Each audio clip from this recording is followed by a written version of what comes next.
హావ్యోస్ మనం సిలబస్ గురించి చాలా స్పష్టంగా క్లుప్తంగా చాలా బాగా నేర్చుకున్నాం కదా. సో ఈరోజు మనం భారతదేశం ఉనికి క్షేత్రీయ అమరిక గురించి మనం తెలుసుకుంటున్నాం. ఫస్ట్ మనం చెప్పుకున్నాం కదా, సబ్ టాపిక్ ఉనికి గురించి తెలుసుకుందాం. ఉనికి, విస్తీర్ణం, భారతదేశం యొక్క ప్రామాణిక సమయం అంటే 82.5 degrees, ఇవన్నిటి గురించి మనం ఇందులో తెలుసుకోబోతున్నాం ఫ్రెండ్స్. ఓకే, ఫస్ట్ ఉనికి. మరి భారతదేశం ఏ అక్షాంశాల మధ్య విస్తరించి ఉంది అంటే 8 degrees 4 minutes నుంచి 37 degrees 6 minutes ఉత్తర అక్షాంశాల మధ్య విస్తరించి ఉంది. ఓకే ఫ్రెండ్స్, మీకు మ్యాప్ ఎక్స్ప్లెయిన్ చేస్తే అర్థమవుతుంది.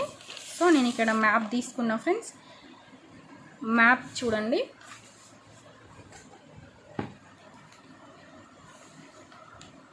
ఇక్కడ 8 degrees 4 minutes నుండి ఎంతంట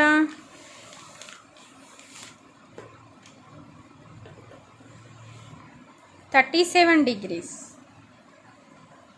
6 minutes ఉత్తర అక్షాంశాల మధ్య విస్తరించి ఉంది.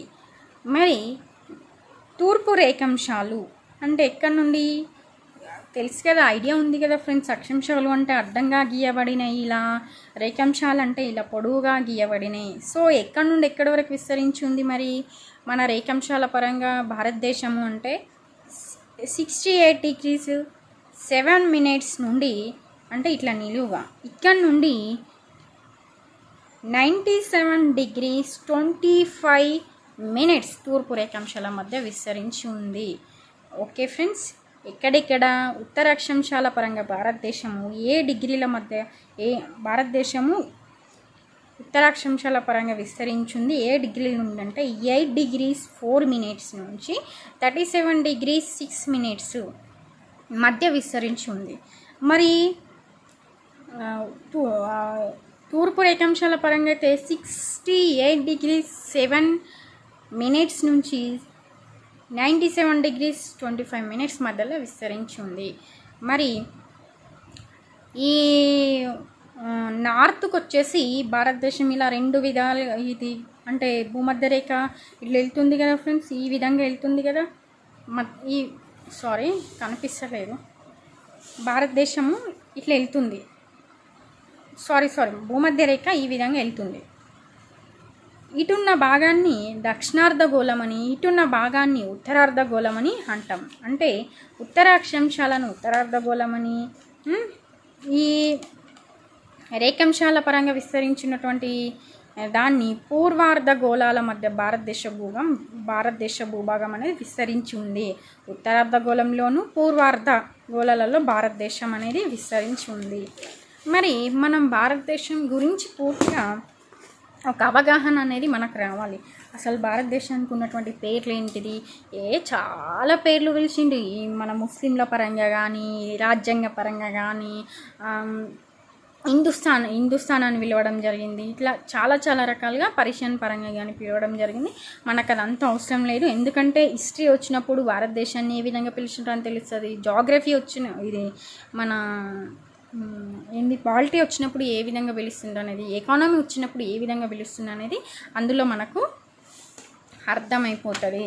అయితే మనం భారతదేశం గురించి పూర్తిగా తెలుసుకుందాం. భారతదేశాన్ని ఒక ఉపఖండంగా పిలుస్తారు. కారణం ఏంటి అంటే ఒక ఖండానికి ఉండవలసిన భౌతిక, ఫిజికల్, సాంఘిక, సోషల్, సాంస్కృతిక, కల్చర్ వైవిధ్యతను భారతదేశం ఏంటంట, భారతదేశానికి ఒక ఖండానికి ఉండవలసినటువంటి భౌతిక, సాంఘిక, సాంస్కృతిక వైవిధ్యతలు మరియు అధిక విస్తీర్ణాన్ని కలిగి ఉండడంతో పాటు ఆసియా భూభాగం నుండి హిమాలయ ద్వారా వేరుపడి ఒక విశిష్టమైన శీతోష్ణ స్థితిని కలిగి ఉండడం వల్ల భారతదేశం దానిని ఆనుకొని ఉన్న అవిచ్ఛిన్న భూభాగమైనటువంటి పాకిస్తాన్, నేపాల్, భూటాన్, బంగ్లాదేశ్, శ్రీలంక, మాల్దీవులు దేశాలను కలిపి భారతదేశ ఉపఖండపు దేశాలు లేదా దక్షిణ ఆసియా దేశాలుగా పిలుస్తారు. ఓకే ఫ్రెండ్స్, భారతదేశం ఒక ఖండానికి ఉండాల్సినటువంటి లక్షణాలన్నీ మన భారతదేశానికి ఉన్నాయని చెప్తున్నారు. అందుకే దాన్ని అట్లా ఉండడమే కాకుండా మళ్ళీ మన భారతదేశం ఏంటంట, ఆసియా ఖండం నుండి వేరుపడి, ఆసియా ఖండం నుండి హిమాలయ ద్వారా వేరుపడి ఒక విశిష్టమైన స్థితిని కలిగి ఉంటుందంట. మళ్ళీ అది ఉండడమే కాకుండా దాంతోపాటు కొన్ని అవిచ్ఛిన్నమైనటువంటి భూభాగాలను ఆనుకొని ఉందట. అవే కాకుండా పాకిస్తాన్, నేపాల్, భూటాన్, బంగ్లాదేశ్, మాల్దీవులు ఈ దేశాలన్నింటినీ కలిపి మనం ఏమంటారు, దక్షిణాసియా దేశాలుగా పిలుస్తారు. మరి ఈ దేశాలు అనేది మనం తెలుసుకుందాం. ఏంటి, ఇక్కడ పాకిస్తాన్ ఉంది, తర్వాత మాల్దీవులు ఉన్నాయి, శ్రీలంక ఉంది, ఇంకేముంది ఫ్రెండ్స్, భూటాన్ ఉంది, ఇక్కడ భూటాన్ ఉంటుంది, భూటాన్ ఉంది, తర్వాత బంగ్లాదేశ్ ఉంది. ఇట్లాంటి అన్నింటిని కలిపి మనము భారత ఉపఖండపు దేశాలని అంటాము, లేదా దక్షిణ ఆసియా దేశాలని పిలుస్తాము. మన భారతదేశము ఆసియా ఖండంలో దక్షిణంగా ఉంటుంది. ఈ దేశాలు మన భారతదేశాన్ని అనుకొని కూడా దక్షిణంగా ఉంటాయి. కాబట్టి దక్షిణ ఆసియాపు దేశాలుగా పిలుస్తారు. నెక్స్ట్, ఉపఖండపు దేశాలన్నీ కలిసి ప్రస్తుతం ఒక ప్రాంతీయ ఆర్థిక సహకార కూటమిగా ఏర్పడి ఉన్నాయి. ఆ కూటమి పేరే సార్క్ కూటమి. కరెంట్ అఫైర్స్లో వస్తుంది కదా, ఇవన్నీ కలిసి సార్క్ కూటమిగా ఏర్పడ్డాయి. నెక్స్ట్, మన భారతదేశాన్ని వివిధ పేర్లతో పిలవడం జరిగింది. మరి భారతదేశాన్ని ఒక ద్వీపకల్ప దేశంగా కూడా పిలుస్తారు ఫ్రెండ్స్. భారతదేశాన్ని ఒక ద్వీపకల్ప దేశంగా పిలుస్తారు. కారణం ఏంటి, ఒకవైపున భూభాగము, 3 వైపులన జలభాగం ఆవరించి ఉండడం వల్ల మన భారతదేశాన్ని ఏమంటాము, ద్వీపకల్పంగా పిలుస్తారు. ఒకవైపు నా భూభాగం ఉంటుంది, 3 వైపులా నీరు ఆవరించి ఉండడం వల్ల మన భారతదేశాన్ని ద్వీపకల్పంగా పిలుస్తారు. ఓకే, ఈ విధంగా ఇది చూడండి ఫ్రెండ్స్, ఇది ఇండియా మ్యాప్. ఇక్కడంతా వాటర్ అనేది విస్తరించి ఉంటుంది. ఈ 3 భాగాలలో వాటర్ మొత్తం విస్తరించి ఉంటుంది. ఇక్కడ నుండి ఇక్కడ మొత్తం విస్తరించి ఉంటుంది. ఈ ఒక్క భాగం మాత్రమే భూభాగం ఉంటుంది, కాబట్టి దీన్ని ద్వీపకల్పంగా పిలుస్తారు. నెక్స్ట్, ఇంగ్లీష్లో పెనిన్సులర్ ద్వీపకల్పాన్ని. నెక్స్ట్, భారతదేశానికి ఇండియా అనే పేరు సింధు నది పేరు మీదుగా రావడం జరిగింది. భారతదేశానికి ఇండియా అనే పేరు ఉంది కదా, అది సింధు నది పేరు మీదుగా రావడం జరిగింది. కారణం ఏంటంటే, దేశంపై మొదటిగా దండయాత్ర చేసిన గ్రీకులు సింధు నది పరివాహక ప్రాంతంలో నివసించే భారతీయులను ఇండోయిలుగా పిలిచేవారు. మన భారతదేశం పైన మొదటగా దండయాత్ర చేసినటువంటి గ్రీకులు ఉన్నారు కదా, ఆ గ్రీకులు సింధు నది పరివాహక ప్రాంతంలో నివసించే వాళ్ళము, అంటే భారతీయులు నివసించే వాళ్ళు. అట్లా ఆ పరివాహక ప్రాంతంలో నివసించే భారతీయులను ఇండోయిల్గా పిలిచేవారు. ఎవరు ఇండోయిల్గా పిలిచేవారు? గ్రీకులు పిలిచేవారు. అది క్రమంగా 17వ శతాబ్దంలో భారతదేశంలోకి ప్రవేశించిన బ్రిటిష్ వారు ఇండోయిలు అనే పదాన్ని ఇండియాగా పిలవడం జరిగింది. ఈ విధంగా ఇండోయిలు అని గ్రీకులు పిలిస్తే, అది క్రమంగా 17వ శతాబ్దంలో భారతదేశంలోకి ప్రవేశించినటువంటి బ్రిటిష్ వాళ్ళు ఉన్నారు కదా, యూరోపియన్లు, వాళ్ళు ఏం చేసిండ్రు, ఇండోయిలు అనే పదాన్ని ఇండియాగా పిలవడం జరిగింది. ఇది ఒక పేరు. నెక్స్ట్, మన దేశం యొక్క పూర్వము నామము జంబూ ద్వీపము. పురాణాలలో జంబూ ద్వీపం అని పిలుస్తారు. మన భారతదేశాన్ని పురాణాలలో, ఇతిహాసాలలో ఏమని పిలుస్తారంటే, మన దేశం యొక్క పూర్వ నామం ఏంటంటే జంబూ ద్వీపం. నెక్స్ట్, ప్రపంచంలో అతిపెద్ద ద్వీపకల్పం సౌదీ అరేబియా. నెక్స్ట్, భారతదేశం అట. ప్రపంచంలో బంగారు ద్వీపకల్ప దేశం థాయిలాండ్ దేశం. నెక్స్ట్, మన దేశానికి ఉత్తర దిక్కున ప్రవహించే నది ఏది? సింధు నది. ఈ నదుల టాపిక్ వచ్చినప్పుడు మనం అనేది క్లియర్గా తెలుసుకుందాము.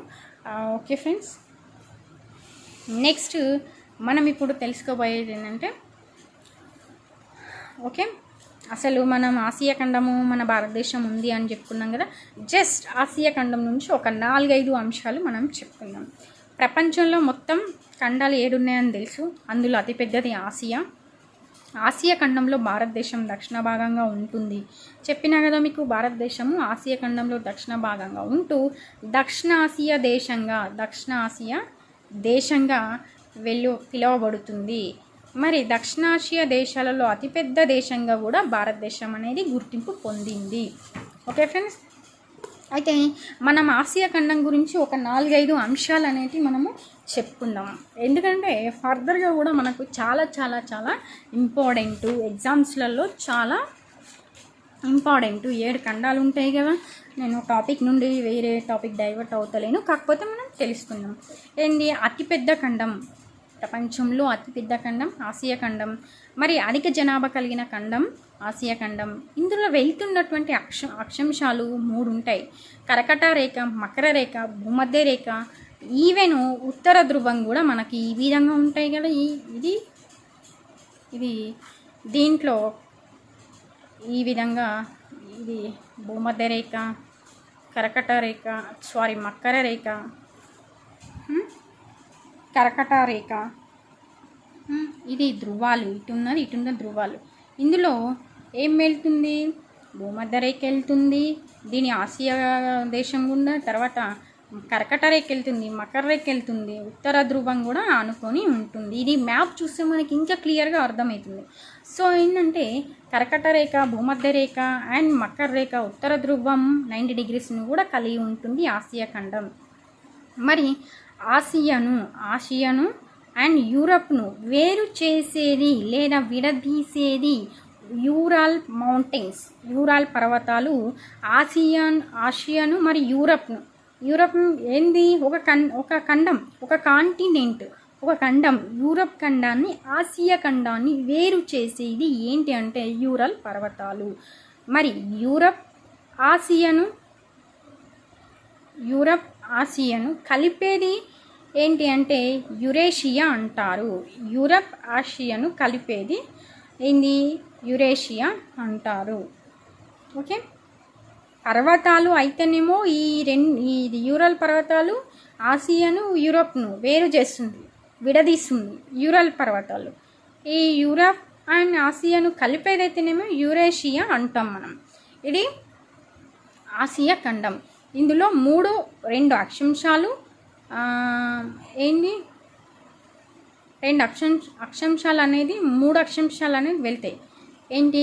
కర్కట రేఖ వెళ్తుంది, మకర రేఖ వెళ్తుంది, భూమధ్య రేఖ వెళ్తుంది అండ్ మకర రేఖ వెళ్తుంది. 22.5, ఇది కూడా 22.5, ఇది 0 degrees అండ్ 90 degrees ఉత్తర ధ్రువం కూడా ఆసియా ఖండం అనేది కలిగి ఉంటుంది. సో ఇది ఆసియా ఖండం గురించి. ఎందుకంటే మినిమం క్లారిటీ అనేది మనకు ఉండాలి. ఇందులోనే ఈ ఆసియా ఖండంలోనే మన భారతదేశం ఉంది, దక్షిణ భాగం అనేది ఉంది. ఇది ఆసియా ఖండం ఫ్రెండ్స్.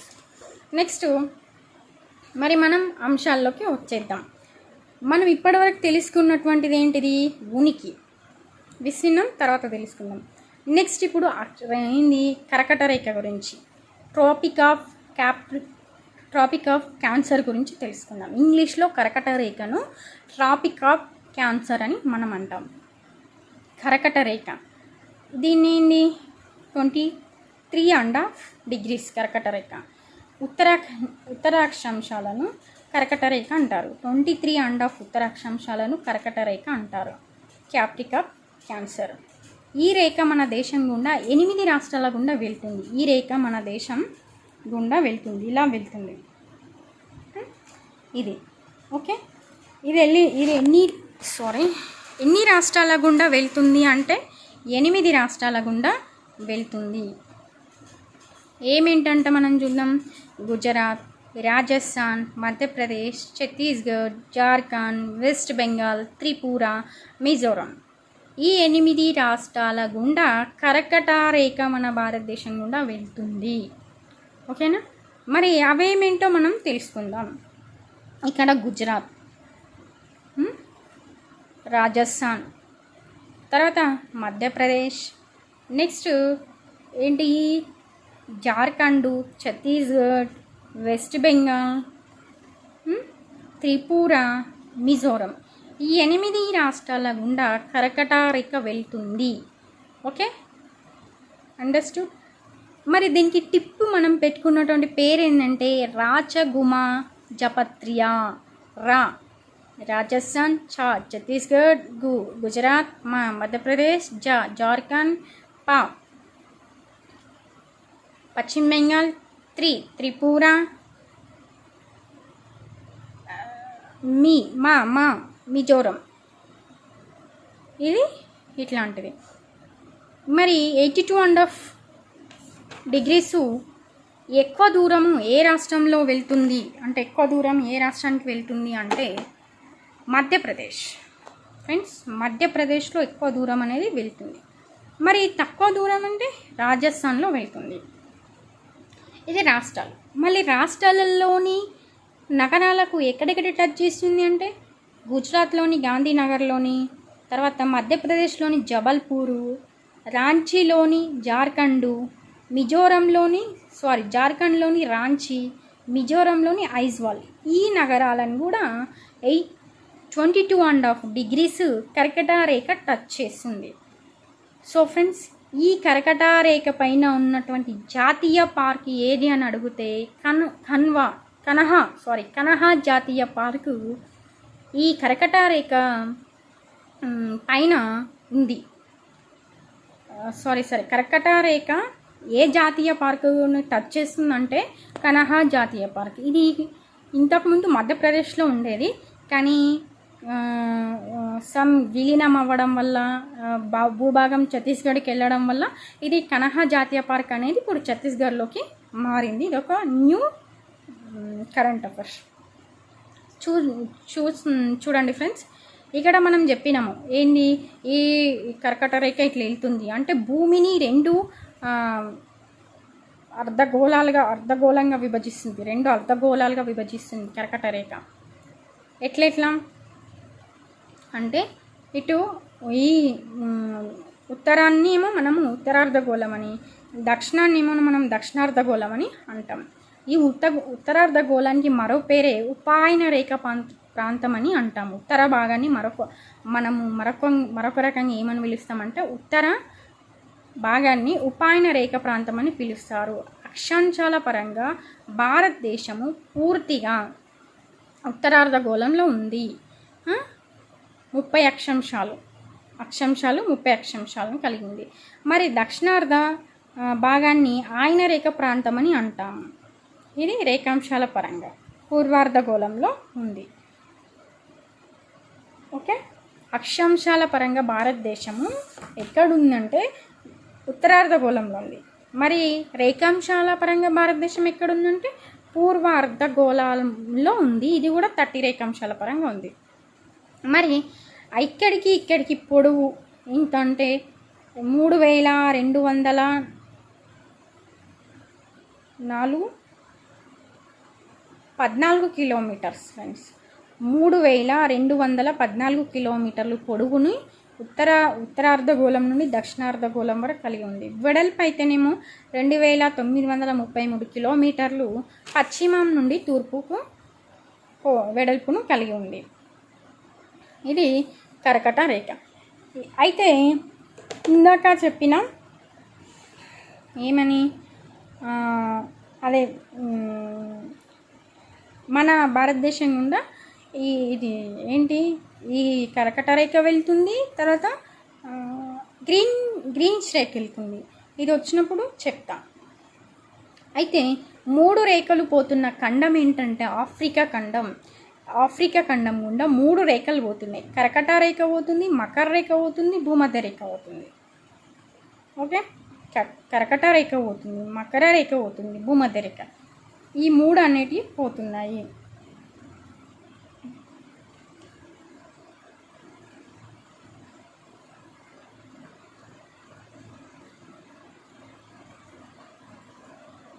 ఓకే ఫ్రెండ్స్, ఇందాక నేను చెప్పిన ఆసియా ఖండంలో మకర రేఖ వెళ్తలే 66.5 నార్త్ కర్కట రేఖ వెళ్తుంది అక్కడ. ఇక్కడనేమో కర్కట రేఖ, మకర రేఖ 22.5 భూమధ్య రేఖ. 3 రేఖలు పోతున్న ఖండం ఏదంటే ఆఫ్రికా ఖండం. Very very important. Next, south అమెరికాలో బ్రెజిల్పై 2 రేఖలు పోతాయి. సౌత్ అమెరికా ఖండం ఉంది కదా, ఉత్తర అమెరికా ఖండంలో బ్రెజిల్ పైన 2 రేఖలు పోతాయి. భూమధ్య రేఖ పోతుంది, మకర రేఖ పోతుంది. నెక్స్ట్ ఇండియాలో భూమధ్య రేఖ పోదు. ఇది భారతదేశానికి దక్షిణ దిక్కుగా పోతుంది. ఆసియా ఖండం నుండి పోతుంది కదా భూమధ్య రేఖ, అది భారతదేశానికి దక్షిణ దిక్కు నుండి వెళ్తుంది. ఓకే, ఇది మనం ఇప్పటి వరకు చెప్పుకున్నది ఏంటంటే ఉనికి చెప్పుకున్నాము, భారతదేశం యొక్క ఉనికి చెప్పుకున్నాము, తర్వాత చరిత్ర దాని గురించి కొంచెం ఎక్స్ప్లెయిన్ చేసగలిగినాము, తర్వాత ఆసియా ఖండం గురించి చెప్పుకున్నాము, తర్వాత 22.5 డిగ్రీస్ గురించి మనం ఉత్తరాక్షం 22.5 అక్షాంశాల గురించి మనం అక్షాంశం గురించి తెలుసుకున్నాము. నెక్స్ట్ మనం 82.5 అంటే భారత ప్రామాణిక సమయం గురించి తెలుసుకుందాం. ఇది భారతదేశం యొక్క ప్రామాణిక సమయాన్ని 82.5 డిగ్రీల తూర్పు రేఖాంశం ఆధారంగా లెక్కించడం జరిగింది. ఇది ఇంగ్లాండ్ సమయానికి 5.5 గంటల ముందు ఉంటూ, ఇది ఇంగ్లాండ్ సమయానికి 5 గంటలన్నర ముందు ఉంటూ దేశంలో 5 రాష్ట్రాల గుండా ఒక కేంద్రపాలిత ప్రాంతాల పరిపాలన భాగం గుండా పోతుంది. 82.5 ఇండియన్ యొక్క భారతదేశం యొక్క ప్రామాణిక సమయం ఎంత అంటే 82.5. ఓకే, తూర్పు రేఖాంశంను మనము ఇండియా యొక్క ప్రామాణిక సమయం అని చెప్తాం.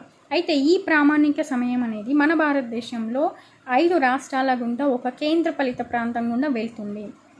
5 రాష్ట్రాలు ఏంటి? ఏపీ, తర్వాత ఒడిశా, ఛత్తీస్గఢ్, మధ్యప్రదేశ్, యూపీ. ఈ 5 రాష్ట్రాల గుండా 82.5 డిగ్రీ వెళ్తుంది.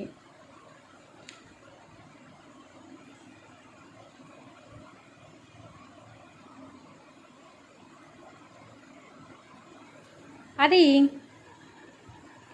నగరాలు, దీంట్లో ఉన్నటువంటి నగరంలో ఎక్కడికి టచ్ చేస్తుందంటే ఏపీలోని కాకినాడ, ఒడిశాలోని కోరాట్పూర్, ఛత్తీస్గఢ్లోని రాయాపూర్, బైకుంఠపూర్, మధ్యప్రదేశ్లోని రేవా, జబల్పూర్, ఉత్తరప్రదేశ్లోని అలహాబాద్, వారణాసి,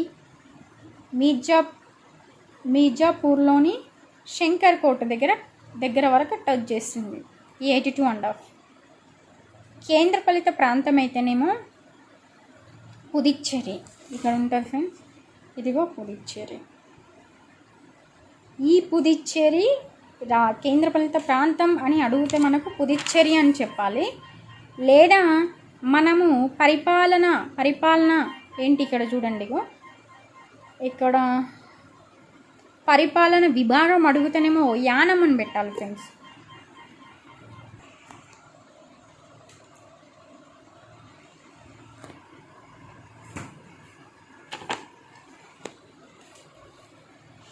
సో మనము సారీ ఫ్రెండ్స్, ఇందాక ఇది గ్రీనిచ్ అని చెప్పిన. గ్రీనిచ్ అంటే ఏంది? 0 డిగ్రీ గ్రీనిచ్ ప్రపంచ అంతర్జాతీయ రేఖ. అది నేను ఆ విధంగా చెప్పిన, అది కాదు. ఇది 82.5 రేఖ ఫ్రెండ్స్. 82.5 ఏంటి? ఇండియన్ స్టాండర్డ్ టైం రేఖ. మరి చెప్పినాం కదా 5 రాష్ట్రాల గుండా పోతుంది. ఎక్కడెక్కడ? ఏపీ, తర్వాత ఇక్కడ ఒడిశా, తర్వాత ఏంది ఛత్తీస్గఢ్, తర్వాత ఇక్కడ ఛత్తీస్గఢ్ మధ్యప్రదేశ్ని టచ్ చేస్తుంది. ఇదిగో మధ్యప్రదేశ్, యూపీ. ఈ 5 రాష్ట్రాల గుండా మన 82.5 వెళ్తుంది. తర్వాత కేంద్రపాలిత ప్రాంతం అయితేనేమో పుదుచ్చేరి. ఒకవేళ కేంద్ర ప్రాంతంలోని పరిపాలన విభాగం అని అడుగున అనుకో యానం అని మనం పెట్టాలి. ఓకే ఫ్రెండ్స్, మరి ఈ 82.5ని ఏ విధంగా అసలు 82.5ని ఎందుకు తీసుకొచ్చారు ఇండియన్ స్టాండర్డ్ టైంగా అంటే మనం అది కూడా తెలుసుకోవాలి. అందరికీ జస్ట్ ఇండియన్ స్టాండర్డ్ టైం ఏంటి అంటే 82.5 డిగ్రీస్ తూర్పు రేఖాంశం అని ఈజీగా చెప్పేస్తాము. అసలు ఎందుకు 82.5 తూర్పు రేఖాంశాన్ని మనం తీసుకోవడం జరిగింది అనేది కూడా మనకు ఎక్స్ప్లెనేషన్ అనేది కంపల్సరీ ఉండాలి. సో నాకు తెలిసింది నేను కొంచెం చెప్తున్నాను. ఇండియన్ స్టాండర్డ్ టైం మనం చెప్పుకున్నాం ఏంటి, భారతదేశం ఏ రేఖాంశాల మధ్య విస్తరించి ఉన్నదనేది మనం చెప్పుకున్నాం. ఏంటి 68 degrees 7 minutes నుంచి 97 degrees 25 minutes మధ్యన మన భారతదేశము ఈ రేఖాంశాల మధ్యన విస్తరించి ఉంది. అయితే ఇక్కడ ఏంటంటే యాక్చువల్గా గుజరాత్ ఉంటుంది ఇక్కడ. ఈ గుజరాత్ ఉంటుంది ఫ్రెండ్స్.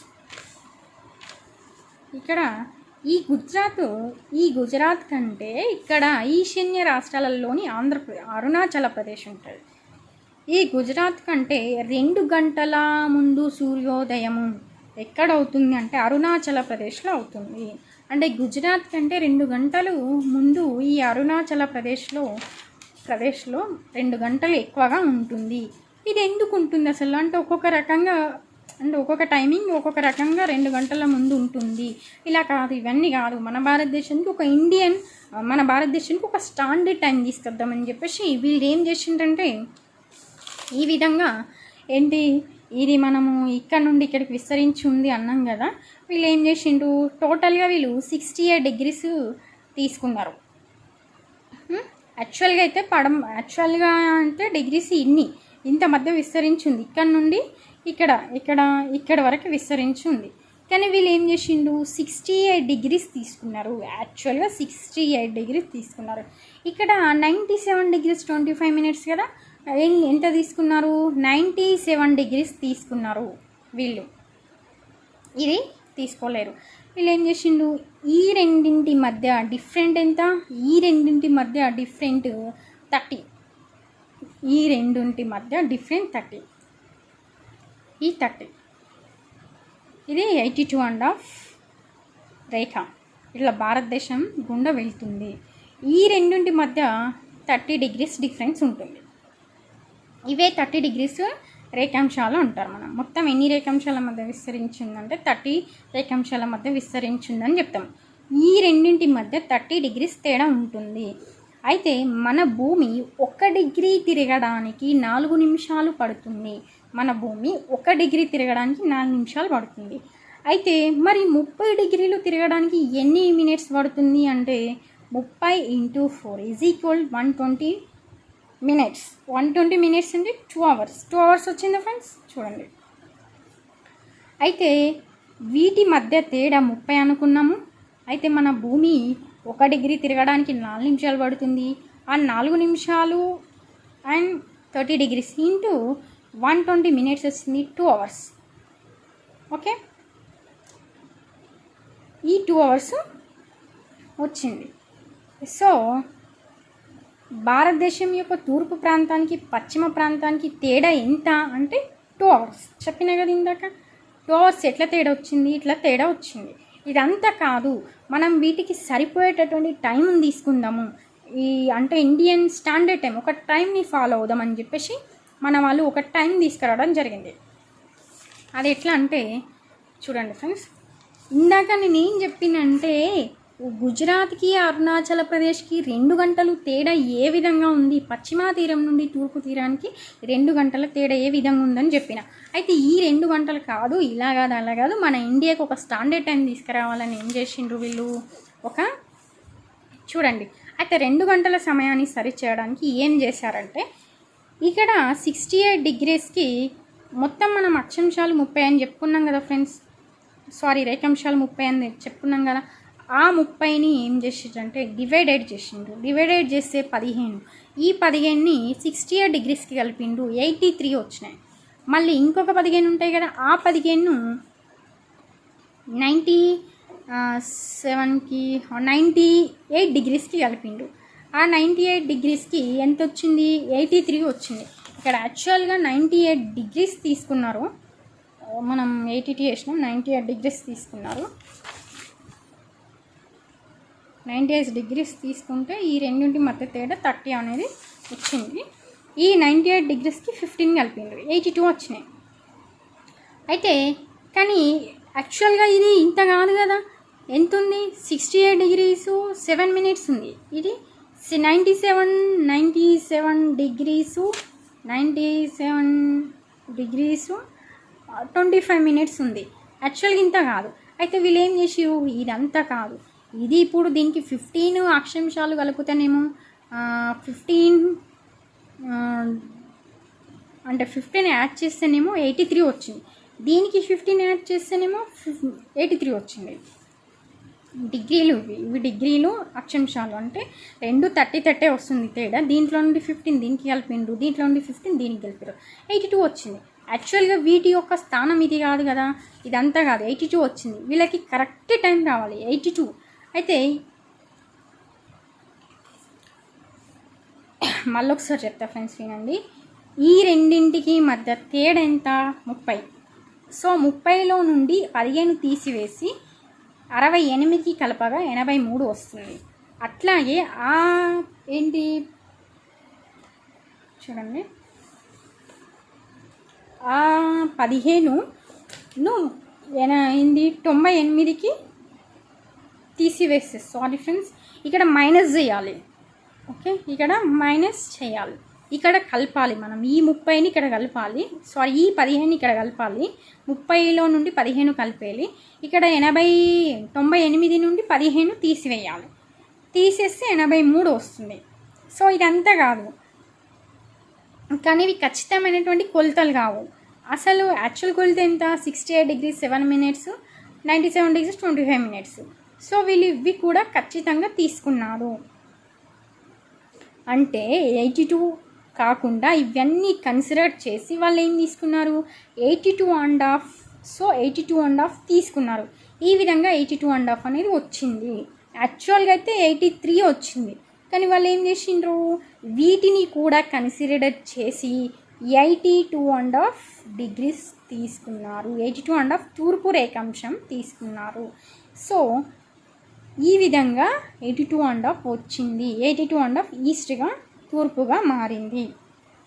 సో భారతదేశం యొక్క ప్రామాణిక సమయం 82.5. లేదా ఈ విధంగా కాకుండా ఈ విధంగా కూడా మనం ఎగ్జామ్లో ఇస్తే ఈ విధంగా కూడా కరెక్టే. 82.5 30 degrees. భారతదేశంలో కేవలం ఒక్క కాలమండలం మాత్రమే ఉంది. మన భారతదేశంలో కేవలం ఒక్క కాలమండలం మాత్రమే ఉంది. అదే ఏంది? ఒకవేళ మనం వేరే దేశాల గుండా చూసుకున్నాం అనుకో, ఎన్ని కాలమండలాలు ఉన్నాయి? ప్రపంచం మొత్తం మీద 27 కాలమండలాలు ఉన్నాయి. వరల్డ్ మొత్తం మీద 27 కాలమండలాలు ఉన్నాయి. అత్యధిక కాలమండలం కలిగినవి ఫ్రాన్స్లో ఉన్నాయి. ఇంతకుముందు ఫ్రెండ్స్ రష్యా అప్డేట్ అయింది, రీసెంట్గా అప్డేట్ అయింది. కాబట్టి ఇప్పుడు ఫ్రాన్స్లో 12 అయినాయి. ఇంతకుముందు రష్యాలో ఉండేవి, కానీ 2 తగ్గించినాయి. కాబట్టి రష్యా 9 కాలమండలాలుగా మారింది. ఇది ఎన్సీఆర్టీ బుక్లో అప్డేట్ వచ్చింది. ఈ జాగ్రఫీ ఇది చూసుకోవాలి. 9 కాలమండలుగా మారింది. ఈ ఫ్రాన్స్ 12 కాలమండలాలుగా మారినాయి. కాబట్టి ప్రపంచంలో అత్యధికంగా కాలమండలాలు కలిగినటువంటి దేశం ఏదంటే ఫ్రాన్స్ 12, తర్వాత రష్యా 9, మన ఇండియా వచ్చేసి ఒకటే కాలమండలం కలిగి ఉంది. సో ఇది 82.5 degrees. సింపుల్ 82.5 degrees తూర్పు రేఖాంశం రావాలి. అసలు రావాలంటే ఏం చేసిండు? ఫస్ట్ ఈ గుజరాత్కి, అరుణాచల్ ప్రదేశ్కి అసలు 2 hours ఎట్లా ఉంది అనేసి లెక్కించిండ్రు. మళ్ళీ దాన్ని మనము కరెక్ట్ అయినటువంటి భారతదేశానికి ఒక స్టాండర్డ్ టైం ఇవ్వాలని చెప్పేసి దీనికి 30 degrees నుండి 30 ఈ మధ్య దీనికి తేడా 30 degrees కదా. ఈ 30 degrees నుండి 15 ఇటు కలిపిండ్రు. ఈ 30 degrees నుండి ఇటు 98 నుండి 15 తీసేసిండ్రు. అయితే 83 వచ్చింది. అట్లా కాదు ఇట్లా కాదు, ఇవి యాక్చువల్గా కూడా వీటిని మినిట్స్ కూడా లెక్కించాలి అని చెప్పేసి వీళ్ళు ఏం చేసిండు? ఇది కాదని 82.5 degrees స్టాండర్డ్ టైంని 82.5 degrees స్టాండర్డ్ టైంని తీసుకోవడం జరిగింది. ఇది ఇండియా యొక్క ప్రామాణిక సమయం 82.5 degrees. ఓకే ఫ్రెండ్స్, ఇది నేను ఇంకా ఎక్స్ట్రా ఇందులో ఏం చెప్తా అంటే 0 గ్రీనిచ్ ప్రపంచ అంతర్జాతీయ రేఖ గురించి చెప్తా. 80 degrees ఈస్ట్ వెస్ట్ అంతర్జాతీయ దినరేఖ గురించి కూడా ఎక్స్ట్రాగా చెప్తా. ఇది మనం ఏం చెప్పుకున్నాము ఈరోజు? ఉనికి చెప్పుకున్నాము, భారతదేశం యొక్క ప్రామాణిక సమయం గురించి చెప్పుకున్నాము. మళ్ళీ తర్వాత 22 degrees ఉత్తర అక్షాంశాన్ని కర్కట రేఖ అంటారని అది కూడా చెప్పుకున్నాం. కర్కట రేఖ గురించి 23 degrees గురించి చెప్పుకున్నాము. యాక్చువల్గా కర్కట రేఖ అది అక్షాంశాలు మీకు పూర్తిగా అనేది అవగాహన ఉండాలి. యాక్చువల్గా ఇట్లా ఉంటుంది.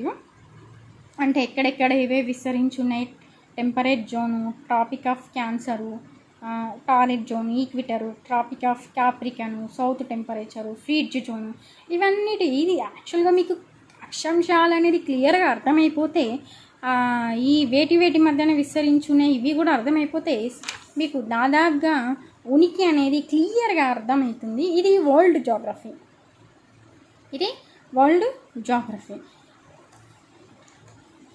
ఏం లేదు ఫ్రెండ్స్, ఈ సర్కిల్ ఇది 23 degrees కర్కట రేఖ, ఇది 23 degrees మకర రేఖ, ఇది ఈ మధ్యలో ఉన్నటువంటిది ఈక్విటర్, తర్వాత ఇక్కడ కింద ఉన్నటువంటిది 66 degrees సౌత్ ఏంటిది అదే మకర రేఖ, సారీ ఓకే మకర రేఖనా,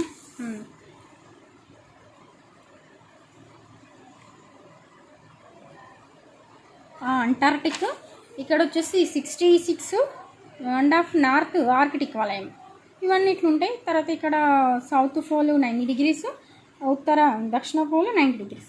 ఇది మీకు క్లియర్గా అర్థమైతే, మీకు లాటిట్యూడ్స్ అనేది అక్షాంశాలు అనేది క్లియర్గా అర్థమైతే జాగ్రఫీలోని ఇవి కొంచెం మీకు ఈజీగా అనిపిస్తాయి, వరల్డ్ జాగ్రఫీ అర్థమైతే. సో ఈరోజు ఉనికి అండ్ భారతదేశం యొక్క ప్రామాణిక సమయము అండ్ 23 degree అండ్ హాఫ్ కర్కట రేఖ గురించి మనం తెలుసుకున్నాం. నోట్ భూమధ్య రేఖ భారతదేశం గుండా పోదు, ఆసియా దేశం గుండా పోతుంది. అది భారతదేశానికి దక్షిణంగా పోతుంది. కాబట్టి ఇక్కడ వెళ్ళే రేఖ రెండు రేఖలు, ఒకటి కర్కట రేఖ, 82.5 degrees రేఖ. సో ఇది ఫ్రెండ్స్, నెక్స్ట్ వచ్చే క్లాస్లో మనము అంతర్జాతీయ ఒప్పందాల గురించి, భూ సరిహద్దుల గురించి, తీరరేఖల గురించి, దీవుల గురించి, తర్వాత మన దేశంతో ఏ దేశాలు సరిహద్దును కలిగి ఉన్నాయి అనేది చెప్పుకుంటాం. Thank you so much viewers.